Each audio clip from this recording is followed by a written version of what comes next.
Assalamualaikum warahmatullahi wabarakatuh. Okey, Malaysia kalah lagi. Kalah 2-0 kepada Oman. Dari segi penguasaan bola, first half dikuasai oleh Oman, second half dikuasai oleh Malaysia. Malaysia bermain dengan formasi 4-3-3, manakala Oman bermain dengan formasi 4-2-3-1. Dalam ni, di separuh masa pertama, kita tengok betapa Malaysia problem di bahagian midfield. Nak create chance payah, banyak hilang bola di tengah, banyak hantaran sangkut dan kalah pertarungan di bahagian tengah. Sebab itulah di second half, kenapa Endrick, Brandon Gunn dan Paulo Josue masuk untuk menghidupkan di bahagian tengah. Sebab tu di second half kita tengok tengah Malaysia sedikit hidup. Ada pergerakan, ada penciptaan peluang dan ada pula hantaran masuk ke box Oman. Walaupun kita buat hantaran masuk ke dalam box Oman, kawasan Oman, tetapi killer pass lah, long ball lah, laser pass lah, short passes lah, tetapi malangnya hantaran kita tak tepat dan hantaran kita banyak sangkut dalam final third lawan, dan beberapa kali hantaran kita mencari pemain di intercept, di clear bola oleh pertahanan Oman. Okey, Malaysia cuba bermain secara long ball dan juga crossing bola dari tepi menggunakan pemain sayap ataupun pemain wingback, pemain fullback tetapi malangnya kita nak main crossing, nak main long ball, tetapi kita kerap kalah duel aerial. Kita kerap kalah pertarungan bola tinggi. Dan berapa kali long ball crossing kita berjaya dipatahkan oleh pemain Oman yang banyak menang duel aerial dengan player kita. Okey. Oman ni sebenarnya taktikal diorang tak apa nak menarik. Gameplay diorang tak apa nak menarik, tetapi game management diorang okey. Di separuh masa pertama, bila diorang dapat gol mesti dapatkan penalti, di second half diorang menurunkan rentak. Diorang lebih memberikan penguasaan bola dekat Malaysia. Kenapa Oman buat macam tu? Sebab Oman tahu Malaysia adalah tim yang suka main counter attack dan fast transition. Kalau Malaysia diberi penguasaan bola, maka Malaysia struggle. Sebab tu di second half Oman memilih untuk bermain secara bertahan.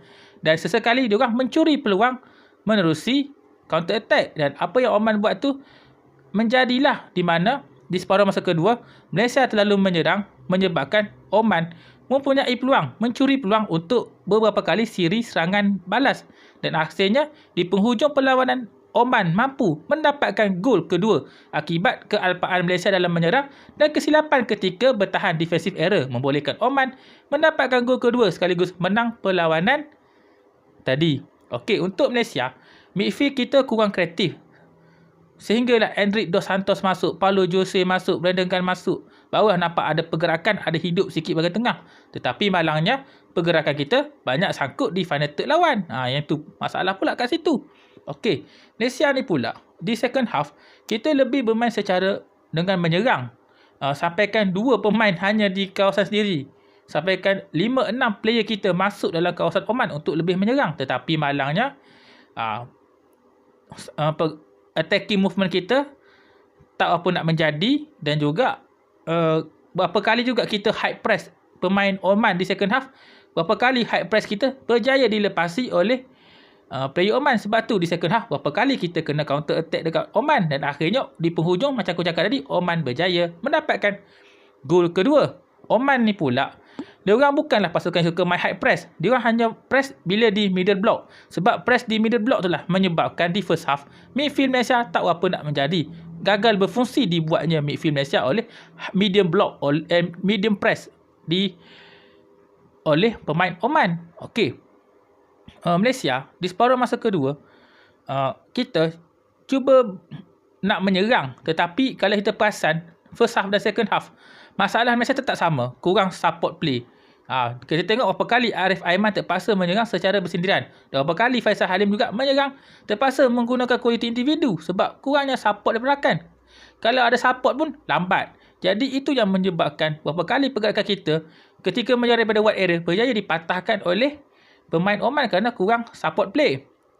Okey, dan masalahnya juga Malaysia adalah decision making. Kalau korang tengok daripada first game di Oman dan tadi, decision making kita sangat kurang bagus, dan harap di pelan seterusnya dan selepas ini Liga akan bersambung, player kita yang akan main dengan squad Malaysia akan dapat memperbaiki decision making. Dan beberapa kali game tadi, decision making player tak tepat. Macam Arif Aiman, dia sepatutnya boleh passing ke Faisal Halim. Dia pergi menggelecek sampai tak lepas. Dah lah ruang ditutup rapat oleh pemain Oman. Macam Faisal Halim, dia boleh shoot tetapi dia pilih untuk passing. Lepas tu passing pula tak tepat. Nah, itu contohlah beberapa kali decision making yang silap dibuat oleh pemain Malaysia. Kita harapkan di masa akan depan dia akan perbaiki dari segi aspek decision making. Okey. Yang positifnya Malaysia ialah Enric Dos Santos, Paulo Josue dan juga Banengan lah kemasukan dia orang ada improve sikit di bahagian tengah. Dan di second half Malaysia berani juga untuk menyerang dan kita di second half bermain lebih baik lah berbanding dengan first half. Tetapi malangnya di penghujung perlawanan kesilapan kita membuatkan lawan dapat satu gol lagi untuk menang 2-0. Tapi dari segi permainan di second half Malaysia ada improvement lah nak dibandingkan dengan first half. Tapi tak kalah lah. Kesilapan kita ialah kesilapan dalam bertahan membolehkan lawan skor 2 gol, satu penalty, satu defensive error, dan kesilapan kita ialah gagal mendapatkan gol, gagal skor gol. Dan serangan kita agak tumpul tadi. Okey. Kesimpulannya, Malaysia kalah 2-0 kepada Oman. Kekalahan ini menyaksikan Malaysia makin sukar, peluang nak layak ke pusingan seterusnya makin sukar. Tetapi bagi Oman, peluang mereka untuk pusingan seterusnya makin cerah. Tapi kita harapkan semoga akan ada dua keajaiban lah di dua lagi baki perlawanan. Harap Malaysia mampu melakukan kejutan, mampu melakukan keajaiban.